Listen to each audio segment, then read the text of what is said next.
नमस्कार दोस्तों, आपका स्वागत है हमारे चैनल में। तो आपको जैसा पता है कि एक न्यू एजुकेशन पॉलिसी लाई गई है 2020 में, जिससे काफ़ी लोग को मतलब समझ में नहीं आ रहा क्या चेंज होगा क्या नहीं होगा। तो आपके सामने ये जो पीडीएफ है, ये ओरिजिनल पीडीएफ जो ऑफिशियल पीडीएफ है उसके द्वारा भेजा गया है।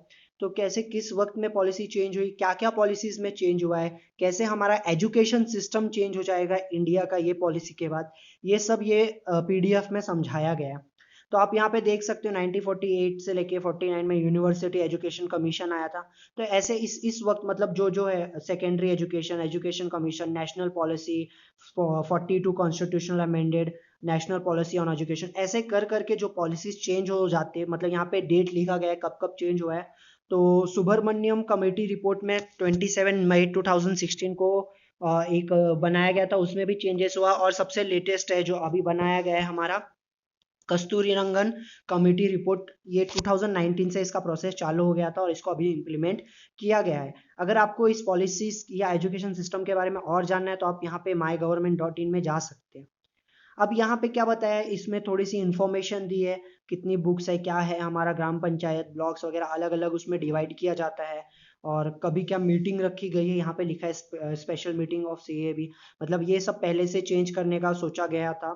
और parliamentary standing committee on HRD, तो ये सब चेंजेस करने का सोचा गया था। और ये ऐसे नहीं है कि झटके से चेंज किया गया है, इसके पीछे काफी टाइम लगा है इनको। तो अब हमारे यहाँ आते हैं हम मेन पॉइंट्स में कि क्या क्या चेंज हुआ है। 50% of gross enrolment ratio by 2035। इसका सीधा मतलब है कि देखो क्या होता है, कई बार ना बच्चे जो है 10th पढ़ लेते, 12th पढ़ लेते हैं, बट हायर एजुकेशन नहीं ले पाते। फॉर एग्जाम्पल उन्हें जाना रहता है इंजीनियर में, एयरक्राफ्ट इंजीनियर बनना है, बट उनके पास अमाउंट नहीं, मतलब उतना अमाउंट नहीं है, पैसा नहीं है। सो इसमें मतलब गवर्नमेंट ने क्या किया है कि आप परस्यू करो, मतलब नॉर्मल हायर एजुकेशन ना छोड़ के 2035 तक टारगेट है कि 50% लोग जो 10th या 12th पास हो रहे हैं वो हाई ग्रेजुएशन करें। क्योंकि अभी हमारा जो रेशियो है वो लेस देन 30 या लेस देन 15 है, मे बी, या 15 है लेस देन। सो आप थिंक कर सकते हो कि कितना बड़ा टारगेट इन्होंने रखा है। Holistic and multi disciplinary education, flexibility of subject. अभी देखो क्या हो, इसमें क्या पॉइंट्स रखे गए, multiple entry and exit.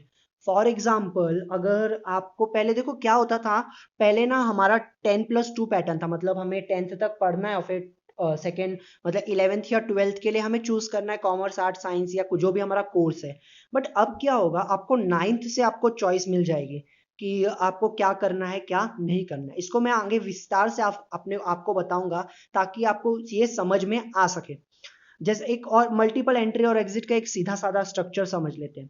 For example आपने एक कोर्स लिया जिसका नाम है बी कॉम। बी कॉम एक कॉमर्स का कोर्स है, नॉर्मल कोर्स है जो काफी बच्चे ले रहे हैं। तो बीकॉम करता हुआ बच्चा फर्स्ट ईयर उसने कोर्स किया, सेकेंड ईयर उसने कोर्स किया, और अचानक से इसे कुछ दिक्कत आ रही है, वो नहीं पढ़ पा रहा है, या वो थोड़ा ब्रेक लेना चाहता है, 1 साल या 2 साल का ड्रॉप लेना चाहता है। तो उसको गवर्नमेंट क्या बोलेगी, ठीक है आप ड्रॉप ले लो, आप 2-3 साल बाद भी आओगे तो आपका जो मतलब आपको एक तो ये अभी सेकेंड ईयर में ड्रॉप कर रहे हो तो आपको डिप्लोमा डिग्री मिल जाएगी। ठीक है, डिप्लोमा डिप्लोमा डिग्री मिल जाएगी और उसमें कोई दिक्कत नहीं होगी। और अगर आप 3 साल करके जाते हो तो आपको बैचलर मिल जाएगा, 3 साल का बैचलर कोर्स मिल जाएगा। और अगर आप 4 साल करते हो, देखो यहाँ पे लिखा है UG program, undergraduate program, तो आपको पूरा एक परफेक्ट डिग्री का मिल जाएगा। ठीक है, फिर पीजी प्रोग्राम में आते हैं, postgraduate program. Postgraduate program 1 या 2 साल का होगा, इसमें कोई चेंजेस नहीं किया। ऐसा चेंजेस हुआ है जैसे आप फॉर एग्जांपल बी कॉम से एम कॉम कर रहे थे तो आपको 4 सेम लगते थे, तो 4 सेम में 2 साल लगता था, लेकिन आपके ऊपर बेस रहेगा कि आपको 1 साल में करना है या 2 साल में। और इसमें एक और अच्छी बात है कि फॉर एग्जाम्पल अगर आप बी कॉम कर रहे हो और आपका मन था फैशन डिजाइनिंग करने का, तो वो कोर्स को पहले वोकेशनल लेते थे, मतलब एडिशनल सब्जेक्ट मानते थे। बट इसको प्राइमरी सब्जेक्ट भी माना जाएगा। अगर आपको डिजाइन लेना है, yes you can take the मतलब आप सब्जेक्ट ले सकते हो, उसको प्राइमरी माना जाएगा, उसको वोकेशनल नहीं माना जाएगा। ठीक है, 5 year of bachelor and master. इसमें देखो आप एक चीज है, जैसे अभी मास्टर करने में एम कॉम जैसे मैंने बात कही, तो क्या होता था पहले हम 3 साल करें और फिर 2 साल 5 साल, मतलब वही हो जाता था। तो आप बैचलर डिग्री भी मिल सकती है 5 साल में आपको, मतलब डिपेंड है आपके ऊपर, इसमें कोई ज्यादा बदलाव नहीं किया गया है। ठीक है, फिर जो मास्टर फिलोसफी है जो MPHLI वो डिसकंटिन्यू हो गई है। क्या होता था, एक बंदा है, फॉर एग्जांपल आपने किया है मास्टर और आपको पोस्ट ग्रेजुएट करना है, मतलब PG करना है, PhD करना है आपको, तो MPL कर सकते थे। तो फिलोसफी रहती थी, मतलब ये सब्जेक्ट के ऊपर रिसर्च करना, ये सब्जेक्ट के ऊपर मतलब थॉट, या फिर आपको पोर्शन दिया जाता था और एक प्रोजेक्ट दिया जाता था किसी सुपरविजन। तो ये पूरी तरह से डिसकंटिन्यू हो गया है। अब ये MPL कहीं पे भी नहीं होगा, आपको इसमें डायरेक्टली PG ही करना, मतलब PhD ही करना पड़ेगा अगर आपको आगे की स्टडी करनी है, ठीक है। और इसमें एक और दिया है, जैसे इसमें देखो अंडर ग्रेजुएट प्रोग्राम का 4 साल है। फॉर एग्जाम्पल आप BCom में 3rd ईयर कंप्लीट कर लेते हो, आपकी बैचलर डिग्री मिल जाती है। तो 4th ईयर इन्होंने रखा है रिसर्च ओरिएंटेड। क्या होता है उसमें कि आपको आप खुद से एक प्रोजेक्ट बनाओ, खुद एक प्रोजेक्ट बनाओ, आपके ऊपर डिपेंड करता है। आपको वो प्रोजेक्ट मतलब बनाना है, रिसर्च करना है तो करो, नहीं करना नहीं। अगर ये सिर्फ ना सिर्फ साइंस फैसिलिटी वालों के लिए नहीं कि पहले जो साइंस में प्लांट के ऊपर रिसर्च करेगा तो बंदे को फंडिंग मिलेगी, ऐसा नहीं है। आप सोशल साइंस में कर सकते हो। आप फॉर एग्जांपल आपका मन है हिस्टोरिकल प्लेस में रिसर्च करने का, तो एक फाउंडेशन बनाया गया है, नेशनल फाउंडेशन बनाया गया है, वो आपको पैसा देगी, आप रिसर्च कर सकते हो। तो ये अच्छी बात है, मुझे तो बहुत अच्छा लगा। और अभी इसमें है credit transfer and academic bank of credit. अभी इसको आप ठीक तरीके से समझो, ठीक है। फॉर एग्जाम्पल आप एक 11th में, सॉरी मतलब 11th तो नहीं, 11th 12th कंटिन्यू हो गया है 4 साल में। तो आप फर्स्ट ईयर में जाते हो, आपने क्या सोचा कि मैं, आपका समझो फैमिली ने क्या बोला, बेटा चलो आप BSc ले लो, साइंस कर लो। आप साइंस कर रहे हो बट आप आर्ट्स में भी इंटरेस्टेड हो और आपको इंटर्नशिप भी करनी है। तो क्या होगा कि आप इंटर्नशिप भी कर रहे हो तो उसका क्रेडिट ट्रांसफर होता रहता है कि आप मतलब एक क्या होता है, जैसे टीचर है उनको ये पता रहेगा, स्टूडेंट है उनको भी पता रहेगा जो जिनका डिग्री हुआ है, कि हमें सेम रहते 6 सेम रहते थे पहले किसी भी कोर्सेज में। तो उसमें क्रेडिट स्कोर होता है जिससे वो कोर्स कंप्लीट होता है, इतना क्रेडिट स्कोर हुआ तो वो कोर्स कंप्लीट हो गया, ठीक है। तो इसमें अब क्या होगा कि क्रेडिट हमारा ना एक कहीं लॉकर में रख दिया जाएगा, ऐसा मतलब नॉर्मली इंटरनेट के कहीं डिजिटल लॉकर में रख दिया जाएगा कि हाँ ये बच्चे का इतना स्कोर है। ये बच्चा अगर 2 साल बाद आता है तो वही स्कोर इसका कंटिन्यू रहेगा। जैसे मुझे 3rd ईयर पास करना है तो मेरे को सिर्फ अभी 50% मेरा स्कोर चाहिए, और मैं क्योंकि मैं 50% ऑलरेडी कैप्चर कर चुका हूँ, लेकिन मैंने वो 2 साल पहले किया था। तो भले ही कुछ भी बुक्स चेंज हो, कुछ भी हो, मेरा क्रेडिट स्कोर डिफरेंट नहीं होगा। अब ये देखो, research intensive, teaching intensive university and autonomous degree granting college, ठीक है। अभी जैसे मैंने बोला, फॉर एग्जांपल आपको रिसर्च करना पसंद है। इंडिया में पहले इतना भाव नहीं दिया जाता था रिसर्च के लिए क्योंकि बच्चों को बताया नहीं जाता था।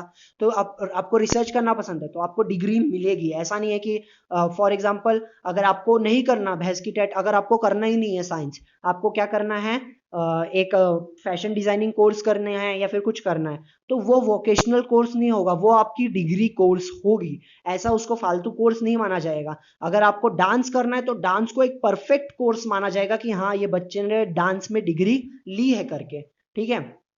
और उसमें अगर आपको डांस में भी रिसर्च करना है, आप टीचिंग इंटेंसिव यूनिवर्सिटी, मतलब ज्यादा प्रैक्टिकल बनने की कोशिश की गई है ये न्यू पॉलिसीज में। और इन और near every district model multi disciplinary education research university Meru, मतलब इन्होंने बताया, लेकिन पूरा और ऑल इंडिया ये एप्लीकेबल है। तो ये हो गई हमारी हायर एजुकेशन की बात। अब बात करते हैं वापस से हायर एजुकेशन की। Graded autonomy, academic, administration and financial, ये सब में चेंजेस किया गया है। मतलब छोटे छोटे जैसे अभी अब पैसे का था वही सब इसमें चेंज किया, फाइनेंशियल सपोर्ट, कोर्स वगैरह, एकेडमिक ईयर चेंजेस किए गए हैं।